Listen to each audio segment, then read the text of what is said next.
మీ మోకాల నొప్పులకు ఎటువంటి సర్జరీ లేకుండా ఎపియాన్ పెయిన్ క్లినిక్ అందిస్తున్న అత్యాధునిక చికిత్స.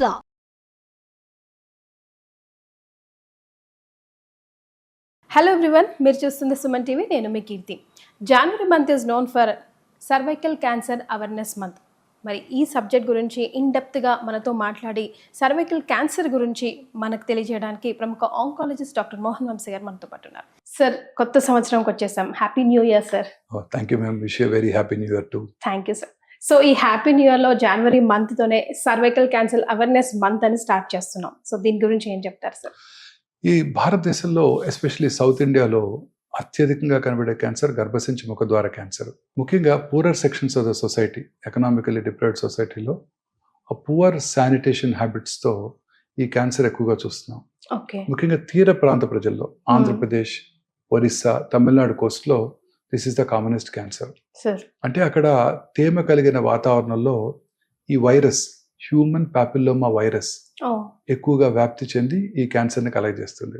ఈ వైరస్ వల్ల క్యాన్సర్ వస్తుంది. It's very intelligent virus, more intelligent than corona virus. Corona virus, corona infection ఒకసారి వచ్చింది అనుకోండి, వెంటనే మన body develops immunity to that virus. అంతే కదా. మనం అప్పుడు గుర్తుందా మీకు, వ్యాక్సిన్ వేయించుకున్నప్పుడు వ్యాక్సిన్ వేయించుకోకముందు నాకు ఎన్ని యాంటీబాడీస్ ఉన్నాయి, మీకు ఎంత యాంటీబాడీ టాటర్ చూసుకునే వాళ్ళం, సెట్ చేసుకునే వాళ్ళం కదా. సో కరోనా వైరస్ కి ఇమీడియట్ గా బాడీ ఇమ్యూన్ మెకానిజమ్స్ దాన్ని గుర్తించి దానికి యాంటీబాడీస్ తయారు చేసి నెక్స్ట్ టైం ఇన్ఫెక్షన్ వచ్చినప్పుడు కాపాడుతుంది. ఈ వైరస్, హ్యూమన్ పాపిలోమావిరిస్ వైరస్ ఎంత స్మార్ట్ అంటే అది ఇంట్రా సెల్యులర్ గా ఉంటుంది, సెల్ లోపల ఉంటుంది, మన బాడీ ఇమ్యూన్ మెకానిజమ్స్ కి అందదు. సో తద్వారా బాడీ యాంటీబాడీస్ తయారు చేయలేదు ఆ వైరస్ కి. సో రిపీటెడ్ గా వైరల్ ఇన్ఫెక్షన్ వస్తుంది గర్భసంచి ముఖద్వార సర్వైకల్ ఎపిథీలియం మీద. దాని మీద రిపీటెడ్ ఇన్ఫెక్షన్స్ తో అక్కడ క్యాన్సర్ డెవలప్ అవుతుంది. సో మరి ఎలాంటి సింప్టమ్స్? ఈ వైరస్ ఏమవుతుందంటే ఆ సెల్ లోపలే ఉంటుంది, అందువల్ల ఇమ్యూన్ మెకానిజమ్స్ కి దొరకదు. సో ఎటువంటి సిమ్టమ్స్ కూడా లేట్ స్టేజెస్ లో తప్ప పెద్దగా సిమ్టమ్స్ కూడా ఏమి ఉండవు. అందరు స్త్రీలు కూడా ఆ సిమ్టమ్స్ నెగ్లెక్ట్ చేస్తారు. సో సిమ్టమ్స్ ఏంటంటే ఆఫుల్ స్మెల్ తో ఉన్న డిశ్చార్జ్, లేకపోతే పోస్ట్ కాయిటల్ బ్లీడింగ్, తర్వాత ఇంటర్మెన్స్ట్రల్ బ్లీడింగ్ అంటే పీరియడ్స్ కి మధ్యలో బ్లీడింగ్ అవటం, బ్లడ్ తో పాటు స్మెలీ వైటిష్ మెటీరియల్ రావటం, లో grade abdominal pain, lower abdominal pain, ఇవి ఈ వార్నింగ్ సిగ్నల్స్ అన్నమాట. చాలా మంది స్త్రీలు వీటిని నెగ్లెక్ట్ చేస్తారు. వైట్ డిశ్చార్జ్ చాలా మందికి ఉంటుంది, బ్లడీ డిశ్చార్జ్ ఉన్నా పెద్దగా పట్టించుకోరు. పోస్ట్ కాయిటల్ బ్లీడింగ్ చూసుకోరు. చాలా మంది లేట్ స్టేజ్ లోనే డాక్టర్ దగ్గరికి వస్తుంటారు. సో ఈ చిన్న సిమ్టమ్స్ ని అశ్రద్ధ చేయకూడదు. సార్, మరి లేట్ స్టేజ్ లో వచ్చిన వాళ్ళు సర్వైవ్ అవ్వడానికి ఎంతవరకు ఛాన్సెస్ ఉంటాయి? ఏ స్టేజ్ లో వచ్చిన వాళ్ళ కేసెస్ మీరు చూసారు and they are happily living now?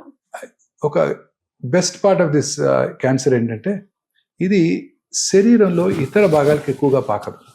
ఉదాహరణకి breast cancer, lung cancer, colon cancer, stomach cancer, అలాగే లివర్ క్యాన్సర్, ఇవన్నీ ఏమవుతాయంటే లింఫాటిక్స్ ద్వారా లింఫ్ నోడ్స్ కి, బ్లడ్ వెసల్స్ ద్వారా శరీరంలో ఇతర ఆర్గన్స్ కి పాకిపోతాయి. ఈ గర్భసంచి ముఖద్వార క్యాన్సర్ జనరల్ గా స్లోగా పెరుగుతుంది. చాలా తక్కువ మందిలో ఇది శరీరంలో ఇతర భాగాలకు పాకుతుంది. చాలా సార్లు లోకల్ గా పెరుగుతూ ఉంటుంది, పక్కన ఉన్న యూరినరీ బ్లాడర్ ని పర్ఫరేట్ చేస్తుంది, యూరిన్ లీక్ అవుతుంది, అప్పుడు వస్తారు డాక్టర్ దగ్గరికి. లేకపోతే వెనకాల ఉన్న మల ద్వారాన్ని పెనట్రేట్ చేస్తుంది, మోషన్ లీక్ అవుతుంది ముందు నుంచి, అప్పుడు వస్తారు డాక్టర్ దగ్గరికి. సో పెద్దగా సిమ్టమ్స్ కలగజేయదు, పెరుగుతూనే ఉంటుంది, బాధ కలిగిస్తుంది, కానీ శరీరంలో ఇతర భాగాలకు పాకి ప్రాణానికి హాని చేయదు. సో అందుకని చాలా కాలం బ్రతికేస్తారు ఇది లేట్ స్టేజెస్ లో కూడా. సో ఎర్లీ సర్వైకల్ క్యాన్సర్ కనుక గుర్తించినట్టయితే మనము సర్జరీ చేయడం ద్వారా దాన్ని పూర్తిగా క్యూర్ చేయవచ్చు. ఎర్లీగా ముందుగా గుర్తించినట్టయితే. చాలా సార్లు best part of this cancer ఏంటంటే దీనికి లాంగ్ ప్రీ క్యాన్సరస్ ఫేజ్ ఉందండి. అంటే క్యాన్సర్ రాకముందే దీన్ని గుర్తించవచ్చు. అండ్ దీన్ని ప్రివెంట్ కూడా చేయవచ్చు. ఇది మోర్ ఇంపార్టెంట్ మనకి. సో ముందు ఎలా గుర్తించవచ్చు? ఈ ప్రీ క్యాన్సరస్ ఫేజ్ అంటే ఏంటంటే కొన్ని సంవత్సరాల పాటు ఇది ప్రీ క్యాన్సరస్ ఫేజ్ లో ఉంటుంది, ఆ తర్వాత క్యాన్సర్ గా మారుతుంది. సో సింపుల్ క్లినికల్ ఎగ్జామినేషన్, చిన్న పాప్స్మియర్ టెస్ట్ చేయడం ద్వారా, పాప్స్మియర్ టెస్ట్ అంటే వెరీ సింపుల్ టెస్ట్, స్క్రేపింగ్స్ తీసుకొని దాన్ని స్లైడ్ మీద పెట్టి పరీక్ష చేసినట్టయితే ఆ ప్రీ క్యాన్సర్ ఫేజ్ లో ఉందా, క్యాన్సరస్ ఫేజ్ లో ఉందా ఈజీగా చెప్పేస్తారు పెథాలజిస్టులు. సో ప్రీ క్యాన్సర్ ఫేజ్ లోనే మనం ముందుగా గుర్తించామనుకోండి, అప్పుడే మనం రెమిడియల్ మెషర్స్ తీసుకుంటే, సర్జరీ కనుక చేసినట్టయితే క్యాన్సర్ని ప్రివెంట్ చేయవచ్చు. ఎస్, కానీ ప్యాప్స్మియర్ చేయించుకోవాలన్న థాట్ కూడా మాకు రావాలి కదా. రావాలి, ఎస్, వెరీ కరెక్ట్. సో జనరల్గా ఇప్పుడు ఏం చేస్తున్నారంటే, ఇది there was a pilot project in south India. ఇదేంటంటే మన ప్రతి 5,000 మంది పాపులేషన్కి ఒక ఫీమేల్ హెల్త్ వర్కర్ ఉంటారు. ఇప్పుడు వీళ్ళందరినీ కూడా ట్రైన్ చేశారు, ముఖ్యంగా తమిళనాడులో. When I was very young in cancer institute Adyar, అప్పుడే స్టార్ట్ అయింది ప్రోగ్రామ్. సో అందుకని క్యాన్సర్ ఇన్సిడెంట్స్ ఇప్పుడు బాగా తగ్గిపోయిందండి. సో వే బ్యాక్ ఇన్ 1991లోనే ప్రోగ్రామ్ స్టార్ట్ చేసింది యూనియన్ గవర్నమెంట్. అదేంటంటే to train each of this health worker to identify abnormal cervix, clinical గా చూసి ప్యాప్స్మియర్ చేయకుండా వాళ్ళని referral centre, districts headquarters hospital తీసుకురావటం, అక్కడ ప్యాప్స్మియర్ చేయటము, వాళ్ళని ఐడెంటిఫై చేయటము, క్యాన్సర్ ముందు ఫేజ్ లో గుర్తించటము, ప్రివెంట్ చేయడం జరుగుతుంది. దీన్ని సెకండరీ ప్రివెన్షన్ అంటాం. అంటే క్యాన్సర్ రాకముందే దాన్ని గుర్తించి క్యూర్ చేసుకోగలటం. So this is quite possible. మన ప్రజలందరికీ ఇది వెరీ సింపుల్ టెస్ట్, ఇన్ఎక్స్పెన్సివ్. మన ఎవ్రీ గైనకాలజిస్ట్ వాళ్ళ ఆఫీస్లోనే పరీక్ష చేసేయగలరు. కానీ చేయమని కూడా ఈవెన్ పేషెంట్ చెప్పాలి, లైక్ పీపుల్ చెప్పాలి, అండ్ గైనక్ కూడా సజెస్ట్ చేయాలి కదా సార్, చేసుకోండి పలానా టైంకి అని. యా, ప్రతి gynaecologist they are aware now. వాళ్ళు రొటీన్ గా చెకప్ వచ్చినప్పుడు they must examine the breast of the women and teach them how to examine themself. So ప్రతి స్త్రీ కూడా ఎప్పుడొకప్పుడు లేడీ డాక్టర్ దగ్గరికి వెళ్తుంటారు.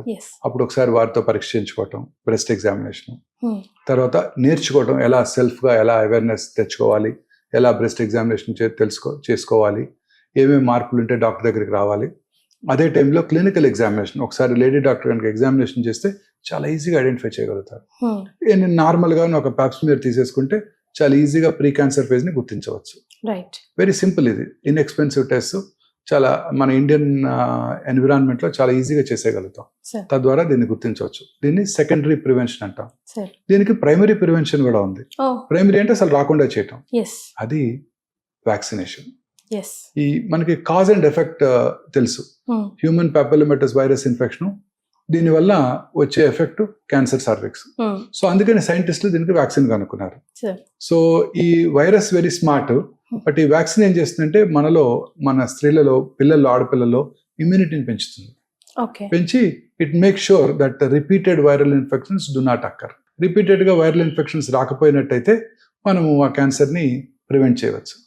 సో చాలా సింపుల్. 10 to 12 years రాగానే ఈ వ్యాక్సిన్ కనుక మనం ఇచ్చేసినట్టయితే మన పిల్లలందరికీ, ఆడపిల్లలందరికీ సెల్ ఫోన్ కొనివ్వకుండా అదే కాస్తో ఈ వ్యాక్సిన్ కనుక ఇచ్చినట్టయితే పూర్తిగా మనం మసూచిని, పోలియోని ఎలా ఎరాడికేట్ చేసామో అలా ఈ క్యాన్సర్ని కూడా ఎరాడికేట్ చేసుకోవచ్చు. సార్, ఇప్పుడు రాని జబ్బులకు ఎందుకు వ్యాక్సినేషన్ అని జరుగుతున్న డిబేట్ కి మీ word? This is a very common problem అండి సౌత్ ఇండియాలో. ఇది రాని జబ్బు కాదు, ఇది ఖచ్చితంగా చాలా కామన్ ప్రాబ్లం. ఛాన్సెస్ ఎక్కువగా ఉన్నాయి. ఈ ఒక్క వ్యాక్సిన్ అతి తక్కువ ఖర్చుతో ఇప్పుడు అందుబాటులో ఉంది. లాస్ట్ టైం నేను మన్మోహన్ సింగ్ గారు ప్రైమ్ మినిస్టర్గా ఉండగానే వారు మెర్క్ కంపెనీతో డిస్కస్ చేసి ఈ వ్యాక్సిన్ ఇండియాలో చాలా తక్కువ ఖర్చుగా అందుబాటులో తీసుకొచ్చారు. ఇప్పుడు ప్రెసెంట్ గవర్నమెంట్ ఇండియాలోనే ఈ వ్యాక్సిన్ తయారు చేసి మన పిల్లలందరికీ ఫ్రీగా ఇవ్వాలనుకుంటుంది. మన బడ్జెట్ లో the present government, the present finance minister announce చేశారు, ఇది ఫ్రీగా మన పిల్లలందరికీ అందిస్తామని. సో ఫ్రీగా అందిస్తామని. సో ఈ వ్యాక్సిన్ ఇవ్వటం ద్వారా 016 కానీ 026 కానీ 2-3 డోసేజ్ స్కెడ్యూల్స్ ఉన్నాయి. ఇవ్వటం ద్వారా మనం ఈ ఇన్ఫెక్షన్ రాకుండా చేసి క్యాన్సర్ రాకుండా చేయవచ్చు. క్యాన్సర్ రాకుండా వ్యాక్సినేషన్ తో చేయొచ్చు. ఓకే, సైడ్ ఎఫెక్ట్స్ వస్తాయా? వెంటనే మాకు ఒక డౌట్. ఏమీ సైడ్ ఎఫెక్ట్స్ లేవు దీనికి. మనం మిగతా వ్యాక్సిన్ లాగానే ఏదైనా కొంచెం 99 degrees ఫారెన్హైట్ ఫీవర్ రావచ్చు తప్ప ఎటువంటి సైడ్ ఎఫెక్ట్స్ లేవు. కంఫర్టబుల్ గా మన పిల్లలందరికీ మనం ఇప్పించేయచ్చు. ఖచ్చితంగా ఇవ్వాలి కూడా. 10 years రాగానే ఇచ్చినట్టయితే this deadly disease can be prevented after 10 years. After 10 years. Okay sir, before marriage ఎప్పుడైనా ఇవ్వచ్చు, మ్యారేజ్ చేసుకున్నా కూడా ఇవ్వచ్చండి, తీసుకోవచ్చు వాళ్ళు కూడా. కానీ ఒక 1 year ప్రెగ్నెన్సీ రాకుండా చూసుకోవాలి. After vaccination. సో మ్యారేజ్ అయిన తర్వాత కనుక ఈ వ్యాక్సిన్ తీసుకోవాలనుకుంటే ముందుగా చెక్ చేసుకోవాలి ఆల్రెడీ డిసీజ్ వచ్చిందా లేదా అనేది. లేట్గా వ్యాక్సిన్ తీసుకున్నా కూడా, అంటే ఇప్పుడు 10-12 years లో వ్యాక్సిన్ తీసుకుంటే వాళ్ళకి ఆ తర్వాత ఫ్యూచర్లో ప్యాప్స్మియర్ కూడా ఏం అవసరం లేదు అసలు. బట్ లేట్గా 20s, 30s లో up to 45 Indian government recommends, world body also recommends 45 వరకు మీరు వ్యాక్సిన్ తీసుకోవచ్చు అని. బట్ వాళ్ళు అంటే vaccine would try to prevent, but పూర్తిగా నివారించలేదు. సో వాళ్ళు రెగ్యులర్గా స్క్రీనింగ్ కూడా చేసుకోవాల్సి ఉంటుంది. సంవత్సరానికి ఒకసారి వారు లేడీ డాక్టర్ దగ్గరికి వెళ్ళి పరీక్ష చేసుకోవాల్సి ఉంటుంది. నేను వ్యాక్సిన్ తీసుకున్నాను 35 ఏళ్ళప్పుడు ఇంకా నాకు రాదు అని అనుకోకూడదు. చిన్నప్పుడే తీసుకుంటే yes, it is definitely primary prevention. 35లోనే 40s కానీ తీసుకున్నారు అనుకోండి, ఇంకా నాకు రాదు అని అనుకోకూడదు. రెగ్యులర్గా స్క్రీనింగ్ కూడా చేసుకోవాల్సి ఉంటుంది. సో ట్రీట్మెంట్స్ మరి ఏ విధంగా ఉంటాయి? బికాస్ చాలా లేట్గా తెలుసుకున్న వాళ్ళ పరిస్థితి ఏంటి, అర్లీగా తెలుసుకున్న వాళ్ళ పరిస్థితి ఏంటి, ఎంతవరకు బయటపడవచ్చు? దీనికి స్టేజింగ్ చేయడానికి జనరల్గా ఎంఆర్ఐ స్కాన్ వాడుతుంటాం. ఇప్పుడు కొత్తగా పెట్ ఎంఆర్ అందుబాటులోకి వచ్చింది. పిఈటి ఎంఆర్, పెట్ ఎంఆర్ హైదరాబాద్లో ఫస్ట్ టైం ఇండియాలో అందుబాటులోకి వచ్చింది. ఈ పెట్ ఎంఆర్ చేయడం ద్వారా చాలా యాక్యురేట్గా ఈ క్యాన్సర్ని స్టేజ్ చేయవచ్చు. పెట్ వేరు, పెట్ ఎంఆర్ వేరు. పెట్ ఎంఆర్ వేరు, పెట్ ఎంఆర్ వేరు. PET MR combination of MRI and PET. MRI is very useful. Pelvic organs diagnose చేయడానికి MRI is the best tool. దాంతో పెట్ కూడా కాంబినేషన్ లో కనుక వచ్చినట్టయితే ఎంఆర్ఐలో గడ్డ ఉంది లేనిది తెలుస్తుంది, పెట్ ఎంఆర్లో ఆ గడ్డలో మెటబాలిక్ యాక్టివిటీ ఉంది లేనిది తెలుస్తుంది. మెటబాలిక్ యాక్టివిటీ ఉన్నట్టయితే అది క్యాన్సర్ కావచ్చు. సో ఫర్ ఎగ్జాంపుల్ గర్భసంచి ముఖద్వార క్యాన్సర్ని మనం ఎంఆర్ఐ చేసినప్పుడు ట్యూమర్ని విజువలైజ్ చేసాము, పక్కనే వచ్చిన నోడ్ కనపడింది. నెక్స్ట్ క్వశ్చన్ అడుగుతారు, ఆ నోడ్ కూడా క్యాన్సరా డాక్టర్ గారు అని. అది మనకి పెట్ ఎంఆర్లో తెలుస్తుంది. సో పెట్ ఎంఆర్ చేయడం ద్వారా మనం యాక్యురేట్గా స్టేజ్ చేసుకొని అర్లీగా కనుక మనం గుర్తించినట్టయితే రాడికల్ హిస్టరెక్టమీ అంటే గర్భసంచిని దూరంగా తీసేయడం ద్వారా మనం ఈ క్యాన్సర్ని పూర్తిగా క్యూర్ చేయవచ్చు. ఓల్డెన్ డేస్లో పెద్దగా కోత కోసి సర్జరీ చేసేవాళ్ళం. ఇప్పుడు కీ హోల్ పద్ధతిలో చేస్తున్నాం. అంటే జస్ట్ 4 to 5 హోల్స్ చేయడం ద్వారా మనం ఈ క్యాన్సర్ని చక్కగా పూర్తిగా కీ హోల్ పద్ధతిలో చేయడం వల్ల అడ్వాంటేజ్ ఏంటంటే హై డెఫినిషన్ డిజిటల్ కెమెరాస్తో చాలా కేర్ఫుల్గా మనం ప్రతి ఆర్గన్ని ఐడెంటిఫై చేయగలుగుతాము. క్యాన్సర్ ఎక్కడుంది, ఎంత దూరం పాకిందో 16 to 17 times మ్యాగ్నిఫైడ్ ఇమేజ్ ని ఆపరేషన్ రూమ్ స్క్రీన్ మీద చూస్తూ సర్జరీ చేయడం చాలా కంఫర్టబుల్ గా ఉంటుంది సర్జన్కి, పేషెంట్ కూడా.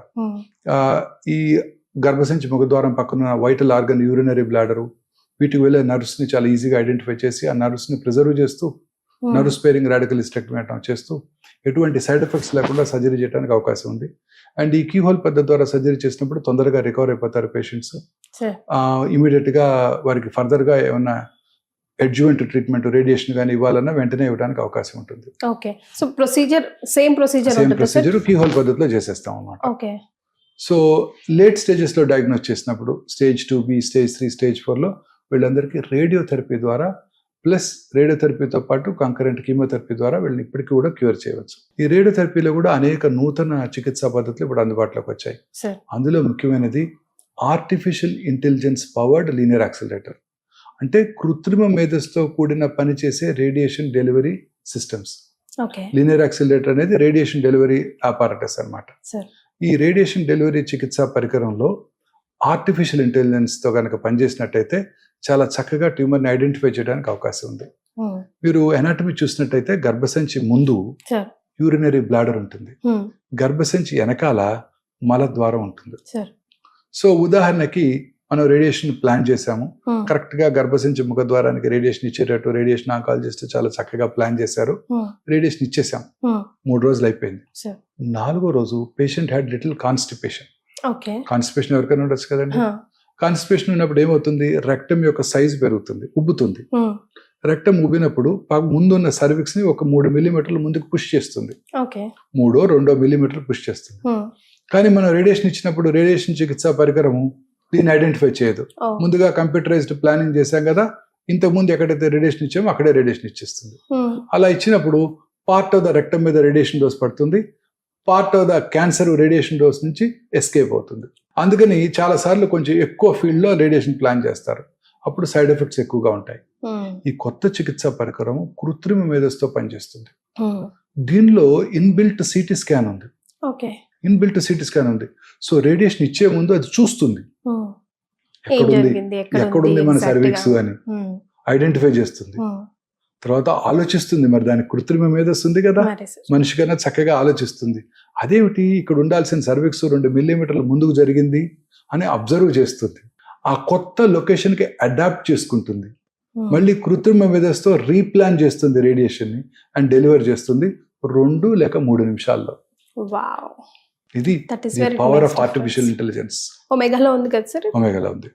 సో ఈ రేడియేషన్ చికిత్సా పరికరంతో ఆ పక్కన ఉన్న నార్మల్ రెక్టమ్ అంటే మలద్వారం మీద ఎటువంటి రేడియేషన్ లేకుండా ప్రిసైజ్ గా ఎవ్రీ డే మనం గర్భసంచి ముఖద్వారం మీదే రేడియేషన్ ని టార్గెట్ చేయగలం. అలాగే ఒక రోజు 4వ రోజో 10వ రోజో కొంచెం వాటర్ ఎక్కువ తాగి ట్రీట్మెంట్కి వచ్చారు. సడన్ గా యూరిన్కి వెళ్ళాలన్న కోరిక కలిగింది. ఓకే కానీ అప్పుడే టెక్నీషియన్ వచ్చి మీ టర్న్ వచ్చింది రండి మేడం అన్నారు. సార్. ఇది 2 నిమిషాలే కదా చికిత్స, చేంజ్ చేసుకుని వెళ్ళిపోతాం, లేకపోతే ఇంకెవరో వస్తారు, మళ్ళీ నేను 10 నిమిషాలు వెయిట్ చేయాలి అనుకుని లోపలికి వెళ్ళిపోతారు. మరి బ్లాడర్ కొంచెం సైజ్ పెరిగింది, బ్లాడర్ లో యూరిన్ ఉండటం వల్ల గర్భసంచి ముఖ ద్వారానే 1 మిల్లీమీటర్ వెనక్కి జరిగింది. దీన్ని కూడా ఇది ఐడెంటిఫై చేస్తుంది. చేసి ఆ కొత్త లొకేషన్కి అడాప్ట్ చేసుకుని రీప్లాన్ చేసి రేడియేషన్ డెలివరీ చేసేస్తుంది. Such a valuable information, sir. Thank you so much for joining us. నమస్తే అండి.